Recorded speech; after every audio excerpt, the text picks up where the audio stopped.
Welcome back to my channel. लेकर आए आपके लिए एक नया प्रोजेक्ट जो है आंध्र प्रदेश के लिए। अगर प्रोजेक्ट को समझना है, यूआई को समझना है, तो वीडियो को आपको एंड तक देखना पड़ेगा। सिर्फ 1 या 2 मिनट का वीडियो देखने से कुछ नहीं होता, पूरी यूआई समझनी पड़ती है, तभी जाकर आप एक परफेक्ट टेंडर जो है, परफेक्ट प्रोजेक्ट प्रपोजल जो है वो लगा सकते हैं और बना सकते हैं। तो आइए देखते हैं एक बार ये वीडियो।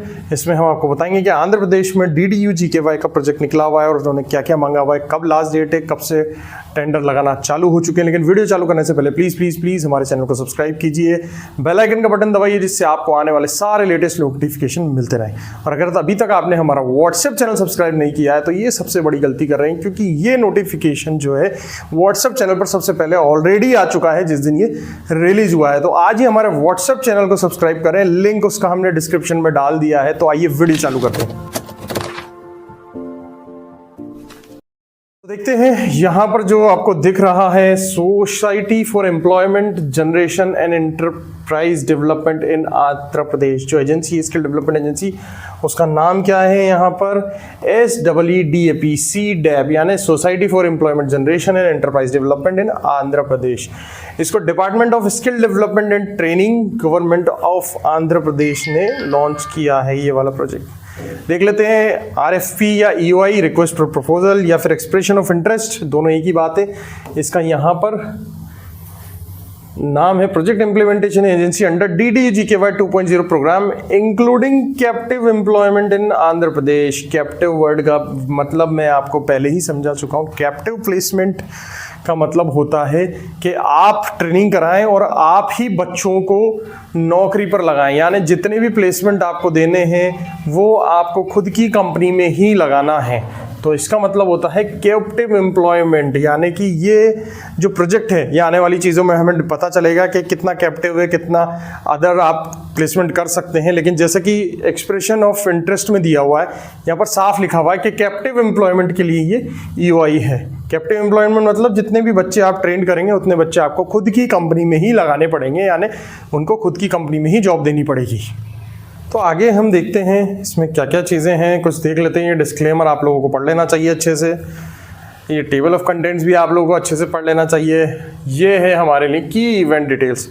EOI का टाइटल हमने शुरू में ही देख लिया है, DDU-GKY 2.0 programme including captive employment के लिए है। रेफरेंस नंबर जो है, इशूइंग अथॉरिटी ये है। सबसे महत्वपूर्ण इशूइंग डेट है 7/5/2025, यानी 7 मई 2025 को ये प्रोजेक्ट अनाउंस हो चुका है।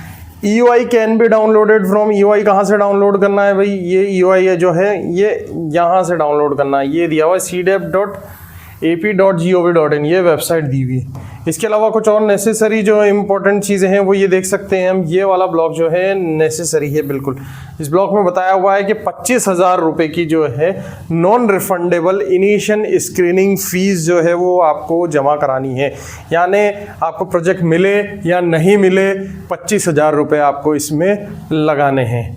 उसके बाद 1,47,500 रुपये आपको non refundable for qualitative appraisal who clears initial screening. The PIS applies captive employer, the qualitative fees is waived off। चलिए यहाँ पर ठीक है, थोड़ा सा अच्छा यहाँ पर एक गेस्चर मिला है कि जो PIA कैप्टिव प्लेसमेंट के लिए यहाँ पर अप्लाई कर रहे हैं तो उनके लिए 1,47,500 रुपये वेव्ड ऑफ है, उनको जमा कराने की जरूरत नहीं है। लेकिन आपको कैप्टिव प्लेसमेंट देना पड़ेगा, नहीं तो प्रोजेक्ट कंप्लीट नहीं होगा। कैप्टिव प्लेसमेंट में बता चुका हूँ, खुद की कंपनी में ही आपको 70% प्लेसमेंट देना रहेगा। तो क्वालिटी अप्रेजल फीस हमारी 1,47,500 रुपये है और 25,000 रुपये यहाँ पर एप्लीकेशन फीस जा रही है। ठीक,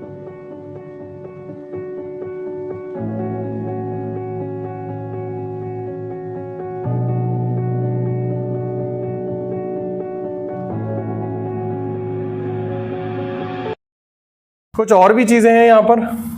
contact person doctor K Shyam Prasad, executive director हैं। इनका ईमेल आईडी है, कोई भी क्वेरी के लिए आप ये कॉन्टैक्ट पर्सन है और ये इनका एड्रेस है। यहाँ पर आप जाकर कोई भी संबंधित जानकारी जो है वो प्राप्त कर सकते हैं। यहाँ अबाउट CDAP जो है वो दिया हुआ है, CDAP के बारे में आप पढ़ सकते हैं।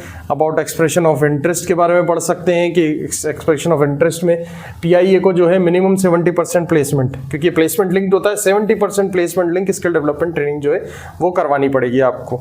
ठीक है, इसके अलावा हम आगे चलते हैं। स्कोप ऑफ वर्क बताया हुआ है यहाँ पर कि आपको करना क्या है, किस किस जगह पर आपको ट्रेनिंग करनी है। DDU-GKY के बारे में बताया हुआ है। मोबिलाइजेशन ऑफ कैंडिडेट्स बताया हुआ है, यहाँ पर साफ साफ लिखा हुआ है कि सिर्फ और सिर्फ youth belonging to rural areas only eligible, ऐसे कैंडिडेट जो रूरल एरिया से आते हैं वही इसमें एलिजिबल है, यानी आप अर्बन के बच्चे यहाँ पर नहीं ले सकते, उनके पास रूरल होना चाहिए, रूरल बैकग्राउंड से होना चाहिए, रूरल एरिया से वो होना चाहिए। Prior to intimation training ground level mobilisation shall be done by selected PIA. Mobilisation की जो कोस्ट है, जो भी पीआईए सिलेक्ट होंगे उनको बियर करनी पड़ेगी, ट्रेनिंग भी उन्हीं को करवानी पड़ेगी, ठीक है। ये सारी चीज़ें जो हैं वो ध्यान में रखना उनको अनिवार्य।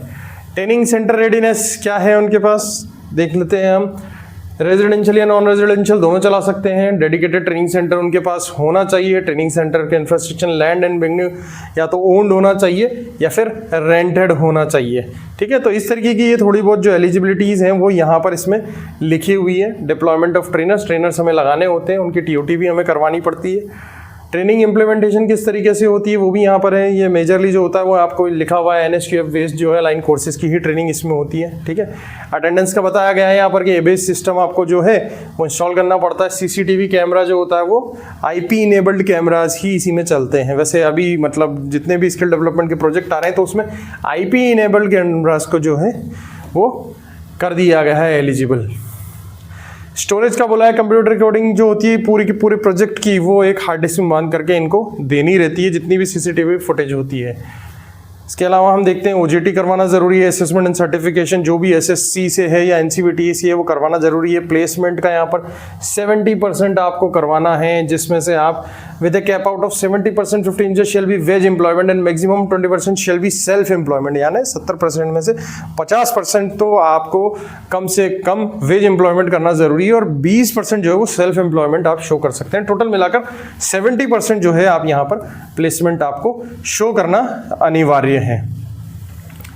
इसके बाद post placement tracking of the candidates. Post placement जो होता है मैंने पहले भी बताया, पोस्ट प्लेसमेंट सपोर्ट दिया जाता है, यानी प्लेसमेंट के बाद बच्चे को किस तरीके से सपोर्ट करते हैं, तो वो चीज़ें उसकी ट्रैकिंग भी बताई गई है कि 6 महीने तक कम से कम आपको उसको ट्रैक करना है। बात करते हैं प्रपोजल किस तरीके से सबमिट करना है, तो ये यहाँ पर बताया हुआ है। इस वेबसाइट पर आपको जाना है, इस वेबसाइट पर जाकर आपको यहाँ पर से परमानेंट रजिस्ट्रेशन नंबर जनरेट करना है और परमानेंट रजिस्ट्रेशन नंबर जनरेट करने के बाद उसको प्रपोजल फाइल कर देना है। तो दोनों काम इसी वेबसाइट पर होने हैं, ये आपको याद रख लेना है। kaushal.rural.gov.in यही वेबसाइट है।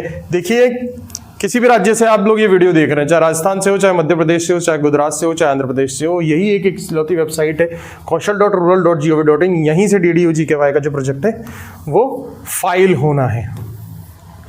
कुछ एलिजिबिलिटी क्राइटेरिया देख लेते हैं। कैटेगरी सेकंड जो है यहाँ पर कैप्टिव एम्प्लॉयर का, कैटेगरी 1 जो है वो कैप्टिव एम्प्लॉयर है।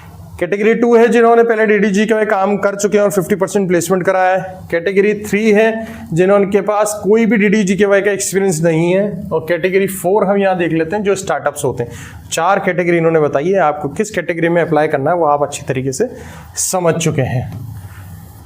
इसके अलावा हम आगे चलते हैं। पेमेंट टर्म्स दिखी हुई यहाँ पर, देखिए ये एक महत्वपूर्ण पेज है।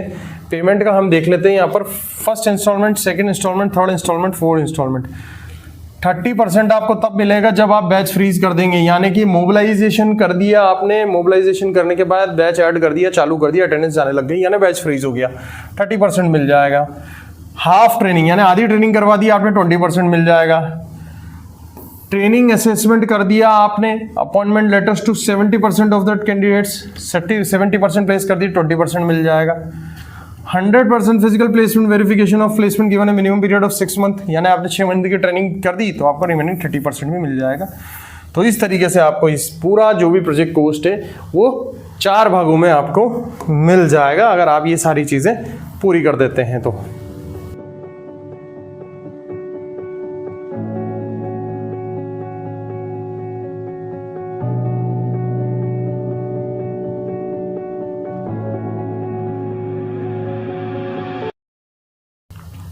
ठीक है, टारगेट एलोकेशन का बताया हुआ है वहाँ पर, एक बार आप उसको पढ़ सकते हैं। कुछ इंस्ट्रक्शंस यहाँ पर लिखे हुए हैं PIE के लिए जो भी आपको पढ़ लेना चाहिए। प्रपोजल फीस का हम बता चुके हैं 25,000 रुपये है और 1,47,500 है। यहाँ पर बैंक अकाउंट दिया हुआ है, किस बैंक अकाउंट में जानी है। इम्पैनल्ड ऑफ ड्यूरेशन बताया हुआ है यहाँ पर कि इम्पैनल्ड ऑफ ड्यूरेशन जो है वो आई थिंक 3 साल के लिए किया जा रहा है। यहाँ लिखा हुआ है the duration of the empanel will be 3 years. कुछ कैंसिलेशन के बारे में बताया हुआ है यहाँ पर। कुछ लास्ट डेट सबमिशन हम पहले ही देख चुके हैं, 31 मई है। इसके अलावा इसमें कोई भी इम्पोर्टेंट जो चीज़ है वो नहीं नज़र आती है मुझे। आई थिंक ये जो प्रोजेक्ट है यानी EOI जो है वो ख़त्म हो चुका है।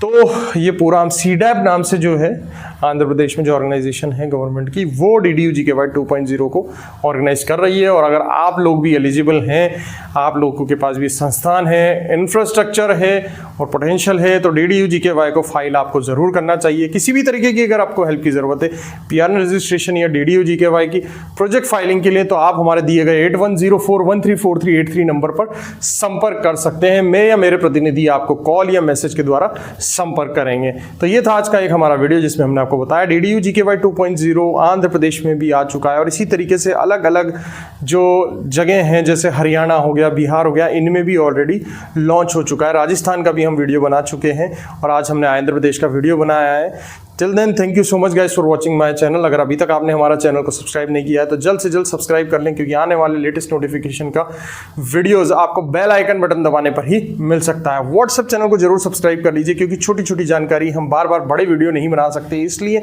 व्हाट्सएप चैनल पर छोटी छोटी चीज़ें डाल देते हैं। जैसे आज लास्ट डेट है, कल से टेंडर चालू होने वाला है, आपको इसमें ये कोर्स अप्लाई करने चाहिए, आपको इसमें लैब इक्विपमेंट्स ये चाहिए। ये छोटी छोटी जो इमेजेस होती है, डॉक्यूमेंट्स होते हैं, वो हम वीडियोस नहीं बना सकते। ये सारी चीज़ों की इमेजेस हम वहाँ डाल देते हैं। तो आज ही व्हाट्सएप चैनल को जल्द से सब्सक्राइब कर लिया। Till then thank you so much guys for watching my channel. बने रहिए हमारे चैनल पर। Thank you.